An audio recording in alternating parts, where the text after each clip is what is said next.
রাজনীতির নাম হবে মানুষের উপকার, কল্যাণ, মানুষকে শান্তি দেওয়া, সম্মান এনে দেওয়া, মানুষের সমস্যার সমাধান করা। এই যে আজকে এই কাজটা করা হলো, এ দিয়ে তারা কি বার্তা দিলেন এখানকার মানুষকে? রেজাউল করিম ভাই আর ফিরে আসবে না, কিন্তু আপনারা সবাই আর বাড়বে না তো ভাই, কেমনে বাড়বে? একটু শুনেন কষ্ট করে। তো উনি আর ফিরে আসবেন না, কিন্তু আপনারা তো সবাই আছেন ইনশাআল্লাহ। এখানে তার কবর, আমি এই লাশের আমানত আপনাদের কাছে রেখে গেলাম। আমি বিচারটাও আপনাদের কাছে দিয়ে গেলাম। আপনারা দেখেছেন এ পর্যন্ত একজন আসামিকেও গ্রেপ্তার করা হলো না। স্পষ্ট দুবালকে আমার সহকর্মীটা খুন হলো, কে করলো সেগুলা অলরেডি ভিডিও ফুটেজে চলে গেছে সবার কাছে। এরপরে প্রশাসন কেন নীরব? ওসি উড্র করা হয়েছে, ইউএনএ উড্র করা হয়েছে, এটা কোনো সমাধান না। আমরা চাই যে অতি সত্বর এখানে প্রজাতন্ত্রের দায়িত্বশীল জিম্মাদার লোক হিসাবে ইউএনও এবং ওসি পাঠানো হোক, যে কোনো দলবাজি করবে না। আমরা কারো কোনো আনুকূল্য চাই না, আমরা শুধু এতটুকু চাই যে প্রজাতন্ত্রের কর্মচারীরা যার যার জায়গায় তারা অত্যন্ত নিষ্ঠা এবং নিরপেক্ষতার সাথে দায়িত্ব পালন করবেন। আমরা দীর্ঘদিন আমাদের অধিকার থেকে বঞ্চিত ছিলাম, মুসলিম ছিলাম, সারা জাতি, শুধু জামাতে ইসলামী না, জামাত একটু বেশি ছিল, এর সাক্ষী আপনারা, কিন্তু সারা জাতিই তো আমরা মুসলিম ছিলাম। সেই জুলুমের হাত থেকে এখন আমরা একটু আলোর পথ দেখছি। সেই সময়টা যদি এই ধরনের অবস্থা শুরু হয়ে যায়, তাহলে আগামীর ভবিষ্যৎটা কি? যারা নিজেদের মধ্যে মারামারি করে নিজের মানুষ খুন করেন, আবার আমাদের লোক খুন করা শুরু করেছেন, তারা জাতিকে কি বার্তা দিচ্ছেন? তারা এই বার্তাই তো দিচ্ছেন যে আগামীতে তারা যদি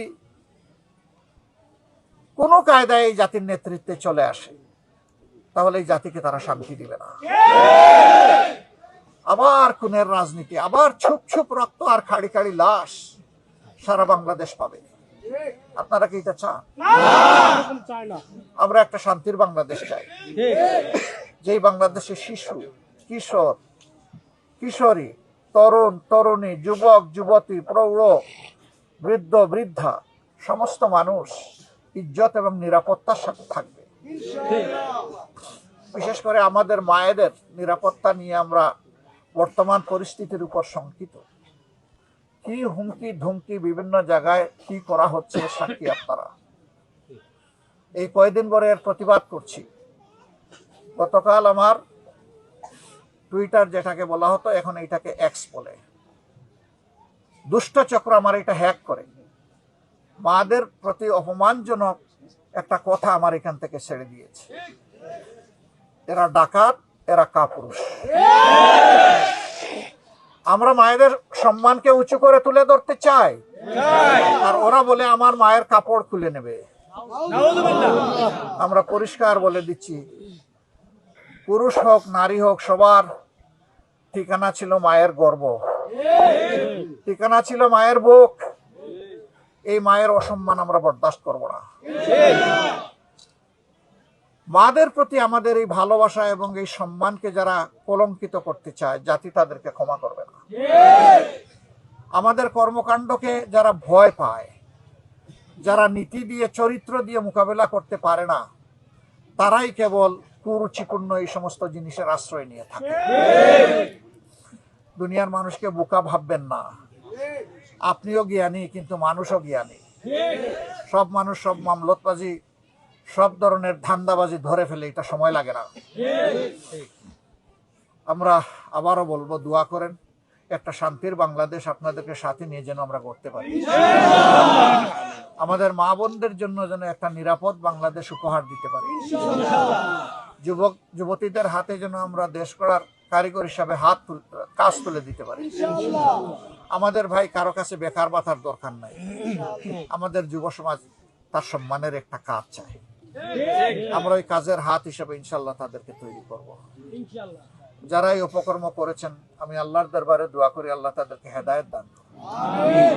যারা মানুষ খুন করে ওই সময় হাদিসে এসেছে আল্লাহ তাআলা তাদের দিলের উপর থেকে ঈমানকে তুলে নিয়ে যান।